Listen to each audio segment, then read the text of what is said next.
그래서 나를 확장해서 남의 일을 내 일과 같이 이렇게 손발을 맞추는 게 진정한 협력이고 이런 사람들이 초협력자라고 부릅니다.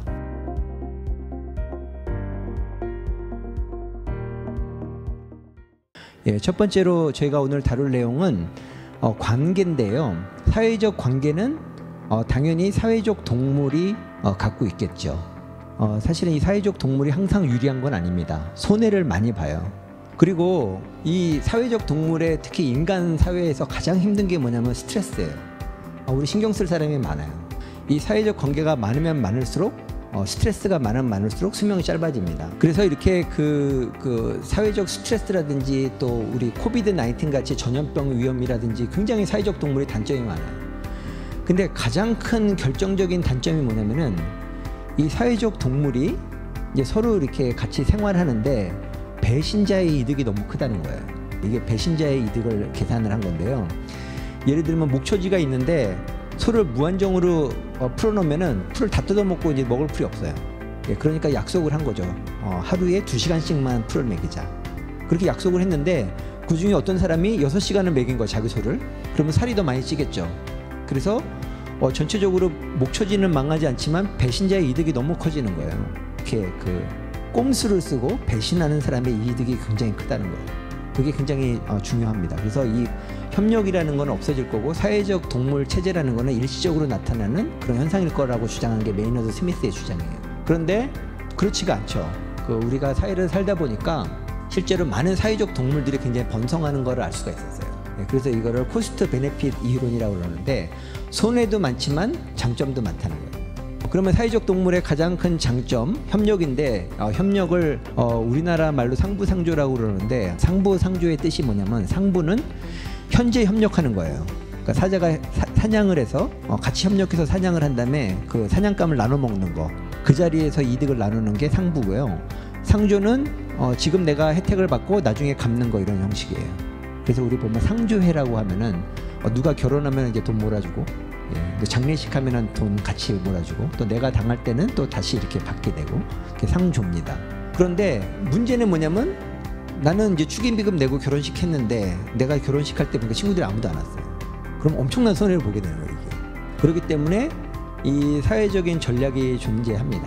이 사회적인 협력 전략을 제가 말씀을 드릴 텐데, 첫 번째 가장 강력한 전략으로 대두는 게 tit-for-tat입니다. tit-for-tat. 이게 어디서 나왔냐면은 그 미국하고 옛날에 소련이 그 무기 경쟁할 때 이쪽에서 핵무기 한 개 늘리면 나도 한 개 늘리고, 근데 군비를 감축할 때 저기서 감축하면 나도 감축하고, 예, 그런 전략이에요. 그래서 컴퓨터 시뮬레이션을 해보면은 이 tit-for-tat 전략이 사회적인 관계에서는 굉장히 유리합니다. 그리고 현재 우리 사회에서 가장 많이 사용하고 있는 전략이에요. 제가 나한테 도움을 주면 나도 도움을 주고, 도움을 안 주면 나도 도움을 안 주고, 나한테 피해를 주면 나도 피해를 주고, 예, 상호주의입니다. 예, 그런데 컴퓨터 시뮬레이션을 돌리시는 분이 항상 학자는 그렇잖아요. 이거보다 더 좋은 전략은 없을까? 그래서 많은 시뮬레이션을 막 돌려봤어요. 그랬더니 TFT를 이기는 전략이 나왔어요. 그게 제너러스 TFT라고 해서 3번에 한 번은 용서해 주는 거예요. 배신을 해도. 예, 사회적 관계에서 3번에 한 번 용서를 해주면 그만큼 손해인데 어떻게 TFT를 이길 수 있었을까요? 이게 제너러스 TFT는 뭐냐면 내 평판이 올라갑니다. 그래서 게임을 반복할수록 나에 대해서 우호적인 전략을 쓰는 대상이 많아져요. 그래서 내가 3번에 한 번은 내가 배신을 해도 참고, 그런데 이게 그래서 제너러스 TFT가 가장 세상에서 강력한 전략인 줄 알았어요. 그런데 돌려보다 보니까 WSLS라는 전략이 나왔어요. 이게 윈 스테이 로즈 시프트라는 전략인데 뭐냐면은 내가 작전을 쓰다가 실패하면은 완전히 전략을 바꾸는 거예요. 그러니까 이 WSLS 전략을 누가 가장 많이 쓰고 있냐면, 여러분 집에 혹시 애완견 키우시나요? 예, 애완견 고양이 얘네들이 쓰는 전략이 WSLS 전략이에요. 주인이 간식 주면 오고 목욕한다 그러면 안 오고.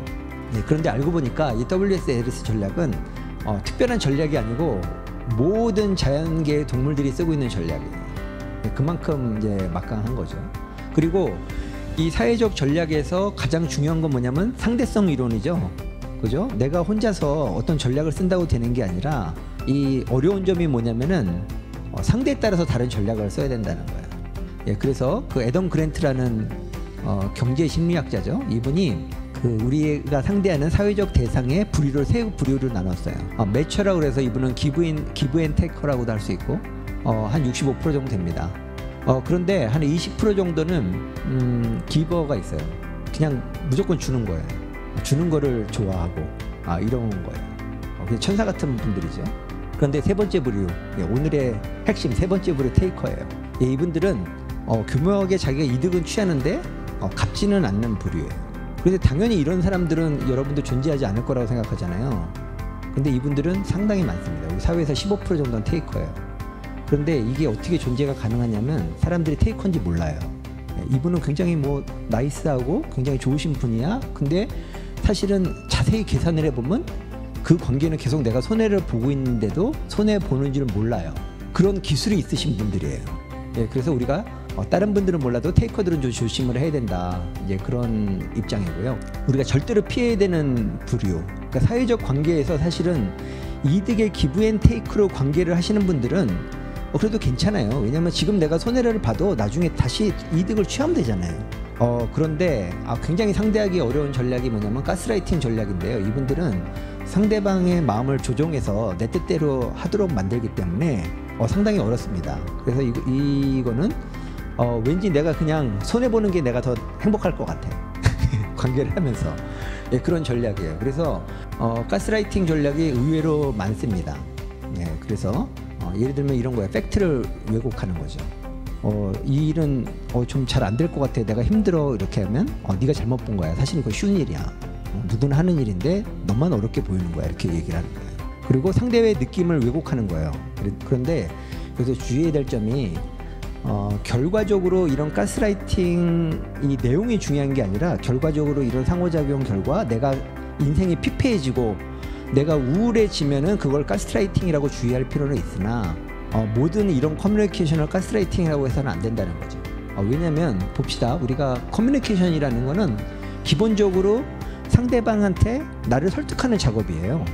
그래서 요즘 제가 인터넷에 이런 게 보다 보면은 왜 너 나를 가스라이팅 하냐 이렇게 하다가 논쟁이 되는 경우가 많은데 기본적으로 커뮤니케이션은 상대방을 내 뜻대로 움직이려는 시도예요. 그러니까 그 커뮤니케이션의 속성을 잘 이해를 하시고 그런 커뮤니케이션 결과가 어떠냐가 되게 중요합니다. 그래서 가스라이팅이다 이거를 판단하는 거는 되게 조심스러워야 돼요.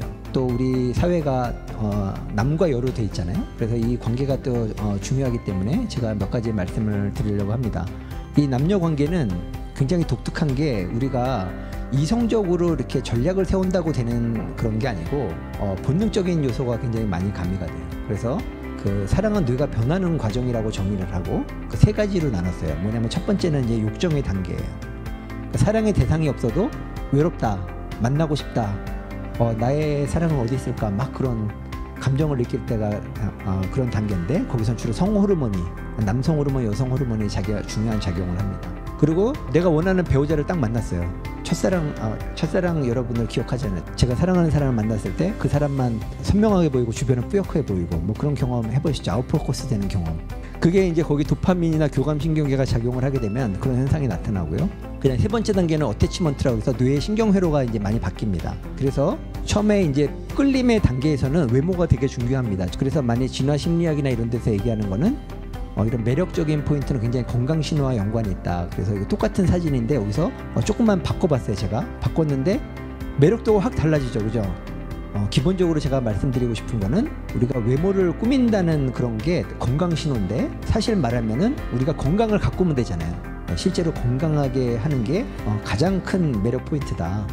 그거를 좀 말씀을 드리고 싶었어요. 본질이 이렇게 누군가를 사랑하고 그런 사랑하는 감정이 있을 때 굉장히 뇌에 좋은 효과가 있어요. 뭐냐면 분노를 억제할 수 있는 거죠. 그러니까 우리가 사회적 관계에서 스트레스를 받고 막 그냥 분노를 하게 되면 건강이 나빠진다 그랬잖아요 아까. 근데 그걸 억제하는 효과가 있어요. 그래서 성경에도 보면 원수를 사랑하라는 그런 말이 있는데 원수가 이뻐서 사랑하는 게 아니라 사랑이 우리 분노를 잠재우는 역할을 합니다. 차라리 어떻게 해서든 연결을 해서 내가 어떻게 하면 저 사람들을 내가 사랑할 수 있을까 생각을 하다 보면 분노가 해결이 됩니다. 그리고 우리가 서로 사랑한다는 게 이렇게 굉장히 차원을 높이게 되면은 뇌에서 거울신경이라고 그래서 우리가 소통이 돼요. 여기 보면은 오른쪽에 있는 거는 실제 아픈 사람이고 그 아픈 사람을 바라보는 사람의 뇌예요. 보시면은 그 왼쪽에 이렇게 같은 부위가 보이시죠? 같은 부위가 이게 마음이 아픈 부위예요. 그러니까 같이 교감을 하는 거죠. 감정을 교감을 하는 신경이고, 그래서 사실은 이 진정한 사회적 협력이라는 거는 이렇게 교감이 된 상태에서 협력을 해야 진정한 협력이 나오고 생각이 서로 소통이 되는 거예요. 그래서 일일이 내가 말로 다 설명을 안 해도 소통이 되는 거죠.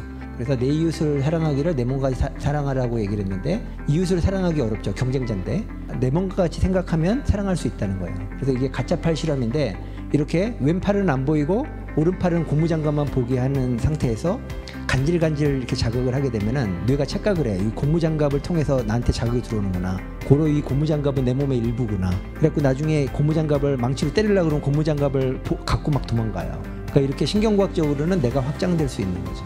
그래서 나를 확장해서 남의 일을 내 일과 같이 이렇게 손발을 맞추는 게 진정한 협력이고, 이런 사람들이 초협력자라고 부릅니다. 그래서 여기 계신 분들이 이렇게 굉장히 높은 차원의 협력을 해서 스트레스를 안 받으실 뿐만 아니라 굉장히 많은 이득도 보시는 성공하는 삶을 살기를 원합니다. 네, 마치겠습니다.